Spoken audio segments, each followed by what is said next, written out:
Hey guys, how are we? Welcome to the Overseas Exile channel. Thanks for coming and looking. So, do me a favor, hit the like and subscribe button if you get something out of this video. Right, so the thing that I want to address today is overnight the European Central Bank announced that they were going to ad infinitum issue European Central Bank Treasury Bonds.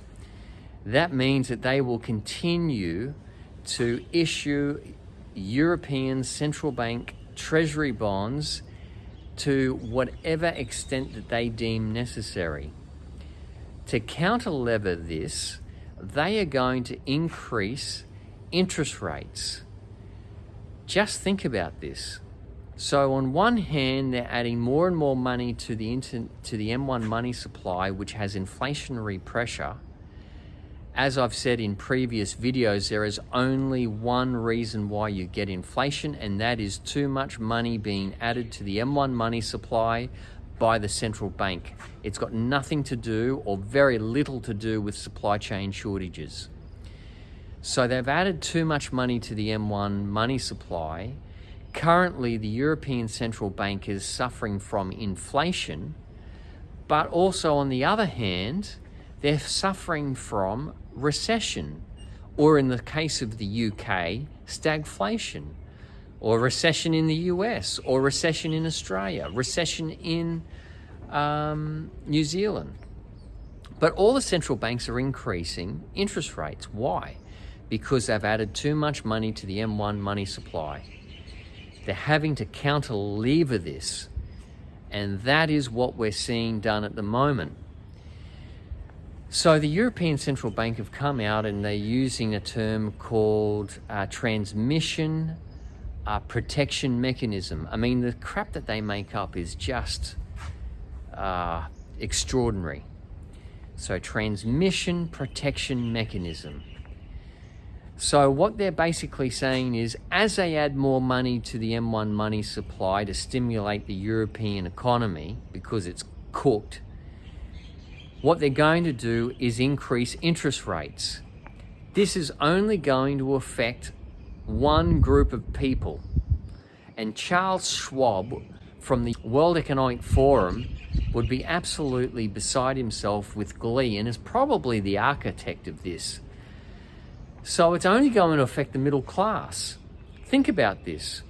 So the central banks are just adding more and more money to the M1 money supply. So that's got inflationary pressure. To counter that, they're just going to increase interest rates. So what they're going to do, right, is destroy the middle class, because the middle class are going to have to pay back more and more of their discretionary income, or income as a whole, to service their debt. So not only that, but you've got more and more of the European currency, the euro, but I can guarantee you that wage growth is not going to increase. Who's going to be affected here? As I said, it's the middle class. The middle class are going to be utterly destroyed. Now, I know that Chris H basically said the other day in the comments, hey, look, under Volcker's regime in the 70s, there wasn't that much debt in regards to national debt in the US, or sovereign debt. It was only 34% of GDP. I think in the US now it's about 184% of GDP. It depends on who you listen to. And he's correct in one aspect. But you're going to see them increase interest rates aggressively. And as I said, it's going to only affect one group of people, and that is the middle class. Is going to utterly destroy them. The other thing that I want to address in this, and that is a term or a definition they put in this article called sterilization. In actual fact, they only put half of the term in there. Now, it's called fiscal sterilization. But before I get into that, let me just answer a question that Gunter put in the comments the other day. He said, hey, is there a product that you recommend to exchange currencies? There is a product that my wife and I use all the time. It's called Wise. There is a link in the description below.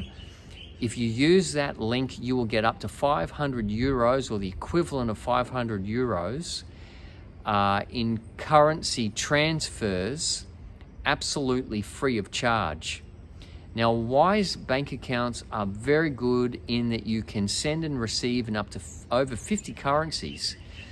And as I said, if you use that link in the description below, you can get basically up to 500 euros fee-free transfers. So use that if you want. The other thing is that it only takes minutes to set up a virtual card, which you can basically tap, with your mobile phone and use your card in that aspect. And then I think within 2 weeks they'll send out an actual physical card.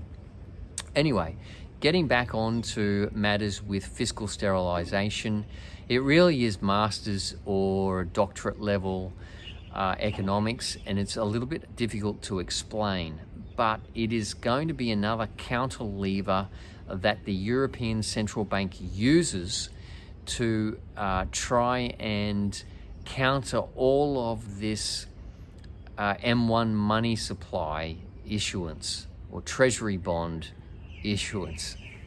It's just craziness. So let me try and explain it to you. So say, for example, a US businessman buys something off a Chinese businessman in US dollars. And the Chinese businessman then takes those US dollars to his local bank and swaps them back for yuan or RMB. That bank then takes it to the Central Bank of China and swaps it out again.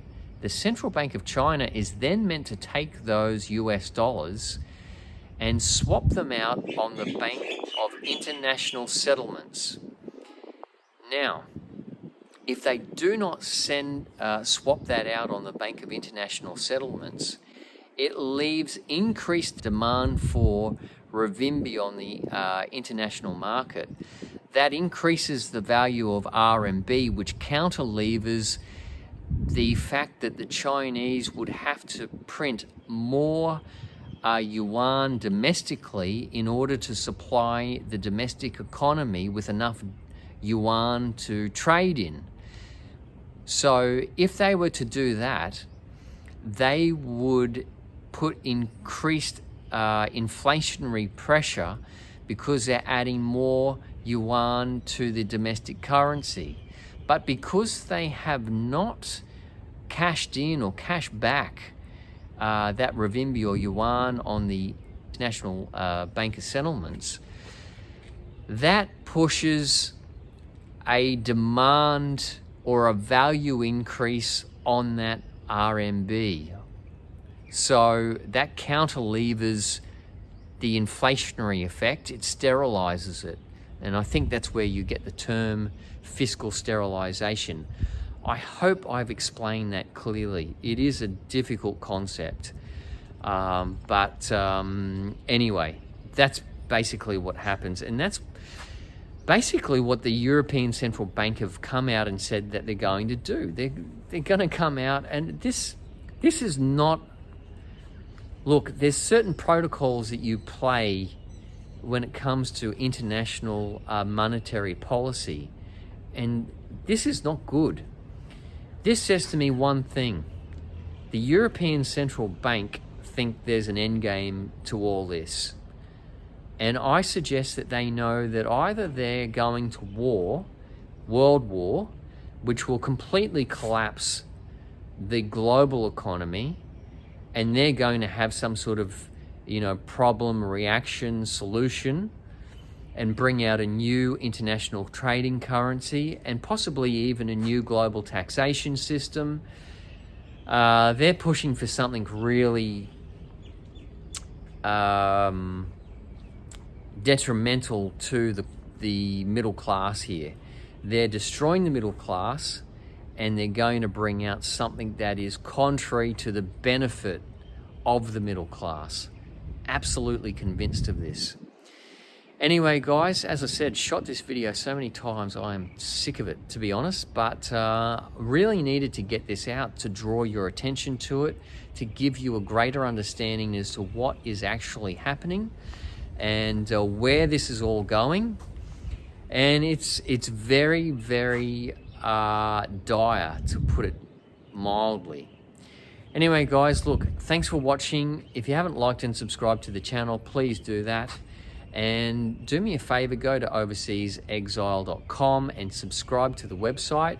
I will send out notifications and emails and let you know of any information. I'm sorry this has been predominantly about finance and economics the last week or so, but there's a lot going on at the moment, and it will affect a lot of exiles, people who are living overseas and trying to earn money overseas at the moment. Because at the end of the day, we are very susceptible to exchange rates when we're living abroad, and it's not easy. But anyway, guys, thanks so much for watching, and I will chat with you soon.